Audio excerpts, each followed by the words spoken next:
আজকে কিন্তু গরুর মাংস দিয়ে মুড়ি মাখামু। আর গরুর মাংস দিয়া যদি মুড়ি মাখানো হয় তাহলে কিন্তু খাইতে অনেক বেশি ভালো লাগে। আর সাথে যদি সরিষার তেল থাকে মুড়ি মাখাতে তাহলে তো কোনো কথাই নেই। শুধু কি গরুর মাংস থাকবে? শুধু গরুর মাংস না, আরো অনেক কিছু থাকবে। আসসালামু আলাইকুম, কেমন আছেন সবাই? আশা করি ভালো আছেন। আজকে গরুর মাংস দিয়ে মুড়ি মাখাবো আর সাথে অনেক কিছু থাকবে। মুড়ি মাখানোর মধ্যে আমি যা যা দেব সবকিছু কিন্তু এখান থেকে কেটে নিচ্ছি। প্রথমে শসা কুচি করে নিলাম আর এখানে নিয়েছি কিন্তু টমেটো কুচি করে। সাথে কিন্তু একদম সুগন্ধি লেবু দেব। এত গ্রান লেবুটা আর কি বলবো। আর এইখানে পেঁয়াজ কুচি করে নিতেছি, কাঁচামরিচ কুচি, ধনিয়া পাতা কুচি, লেবু কুচি সবকিছু দিয়ে কিন্তু মুড়ি মাখাবো। আর এই মুড়ি মাখাটা খাইলে জীবনেও ভুলতে পারবেন না। সারামণি ওইখানে কেন দাঁড়িয়ে আছে বলেন তো? কারণ হলো ওইখানে যে শসা কাটতেছি, শসা সারামণির খুব পছন্দ।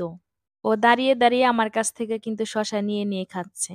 একদম তাজা গাছ থেকে পাড়া লেবু। এতটা কাটার সময় ঘ্রাণ আসতেছে, পাগল হয়ে যাইতেছি লেবুর ঘ্রাণে। মুড়ি মাখানোর উপকরণগুলো কিন্তু আমি একদম কুচি কুচি করে সবকিছু কেটে নিয়েছি। আর মুড়িগুলি এখানে আমি হালকা করে টালাইয়া নিলাম। মুড়িটা টালিয়ে নিলে কি হয়, অনেকক্ষণ পর্যন্ত মুড়িটা কিন্তু একদম মুসমুসে থাকবে। আপনারা যখন মুড়ি মাখাবেন তখন মুড়িটা একটু টালাইয়া নিবেন, তাহলে অনেকক্ষণ পর্যন্ত কিন্তু মুসমুসে থাকবে। আর এইদিকে সারার বাবা আবার জিলাপি নিয়ে আসছে। আমার কাছে জিলাপি তো খাইতে অনেক বেশি ভাল লাগে। আমি কিন্তু এখানে গরুর মাংস নিয়েছি, মাংসগুলা একটু ছাড়াইয়া নিতেছি কুচি কুচি করে, ছোট ছোট করে। এইদিকে মুড়ি মাখানোর জন্য আমি বইসা গেছি। একজন বাকি ছিল, সেও চলে আসছে। আমিরা দেখেন, সবার আগে কিন্তু আমিরা এসে হাজির থাকে। সব জায়গাতে দেখবেন আমিরা এসে হাজির। মাংসগুলা ছোট ছোট পিস করে নিচ্ছি আর সাথে কিন্তু একটু ঝোলও নিয়ে নিচ্ছি। আর একে একে সব উপকরণগুলা দিয়ে এইভাবে কিন্তু আমি মাখিয়ে নেব। বিশেষ করে শীতের এই সময়ে মুড়ি মাখা খাইতে অনেক বেশি ভালো লাগে। আর সবাই মিলে যদি মুড়ি মাখা খাওয়া যায় তাহলে তো কোনো কথাই নেই। সব উপকরণ কিন্তু দেওয়া হয়ে গেছে। এখানে কিন্তু মাংসের ঝোলের সাথে এবং মাংসের সাথে আমি এটা কিন্তু একটু চটকিয়ে নিচ্ছি। আমার তো এই মাখানো দেখে মনে হচ্ছে এখনই আমি খেয়ে ফেলি এটা দিয়েই। যাই হোক, মুড়িগুলা কিন্তু এখন আমি ঢেলে দেব। এইভাবে ঢেলে দিয়ে তারপর কিন্তু সবগুলা মুড়ি আমি কিন্তু মাখিয়ে নেব।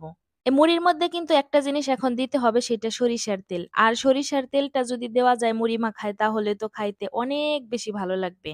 এখন আমি মাখাচ্ছি আর সবাই অপেক্ষা করতেছে কখন মাখানো শেষ হবে আর সবাই খাবে। দেখেন মুড়িটার এত সুগন্ধি ছড়াইছে চারিদিকে, কি বলবো। খুব ভালো মতো কইরা সব উপকরণ দিয়া কিন্তু মুড়িটা আমি এইভাবে মাখাইয়া নিতেছি। মাখানো হয়ে গেলে সবাইরে কিন্তু আমি আলাদা আলাদা করে দিয়ে দিব, যার যার মতো ইচ্ছা মতো খাবে। আর এইদিকে সারামণির কাজ দেখেন, কত বড় জুতা পইরা আছে। সে আমার জুতা ২ দিন ধরে এইভাবে পাই দিয়া সে ঘুরতেছে, আমাকে সে জুতা পরতে দিবে না। সারামণির সবসময় একটা আড়ি থাকে, আমার জুতা দেখলে সে জুতা আর পাই থেকে খুলাবে না, সে সবসময় পরে থাকবে। যতক্ষণ ফ্লোরে হাঁটবে তখন খালি আমার জুতা নিয়েই হাঁটবে। এদিকে সবাইরে কিন্তু মুড়ি আমি দিয়ে দিছি, সবাই খাইতেছে। আর মুড়ি মাখাটা কিন্তু এত মজা হইছে কি বলবো, সেই স্বাদ, অনেক স্বাদ হইছে মুড়ি মাখাটা। মুড়ি মাখাটা দেখলেই কিন্তু বোঝা যাইতেছে কতটা মজা হইছে। আর মুড়ি মাখাটা খাইতে খাইতে আমরা সবাই মিলে গল্প করতেছি। আর গল্পের তালে তালে সবাই মিলে মুড়িও খাচ্ছি, গল্পও করতেছি। খুবই সুন্দর একটা মুহূর্ত কিন্তু কাটতেছে। আর সারামণিরে মুড়ি খাইতে বলতেছি, সে খাবে না। সে পাতিলের মধ্যে কি জানি নিয়ে ওই যে নাড়ানাড়ি করতেছে, সে রান্না করতেছে। ওইখানে পাতিল পাইছে, সে সবসময় কিছু না কিছু রান্না করার তালেই থাকে। এদিকে আমিরাও বইসা রইছে, আমিরাও মুড়ি খাবে না। কারণ হলো সারামণি আর আমিরা সবসময় একই রকম কাজ করে, ওরা খাওয়া খাদ্য ওই রকম করেই খায়। আমিরা সবসময় হলো ওই যে জিলাপি দেখলে জিলাপি খাইতে চায়। ওই যে জিলাপি রাইখা দিছে ওইখানে সে খাওয়া শুরু করে দিছে। দেখছেন তো, আমাদের রাইখাই সে খাওয়া শুরু করে দিছে জিলাপি।